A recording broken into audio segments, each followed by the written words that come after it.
How to remove digital creator from Facebook. First of all, go ahead and open up the Facebook application on your phone. As you can see, you are now in the Facebook homepage where you can view pages and friends' posts. On this page, go to the bottom panel and tap on the 3 horizontal bars. Then, go to your profile at the top. Here, tap on the 3 dots beside Edit Profile.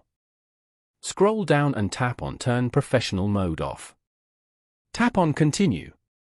Then, tap on Turn Off to confirm.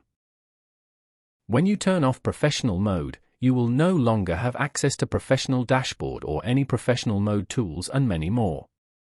You have now successfully turned off Professional Mode. Tap on Close. Following these steps, you can easily remove digital creator from Facebook. Thank you for watching. Please leave a like if this tutorial helped you, or leave a comment below if you have any questions related to the video.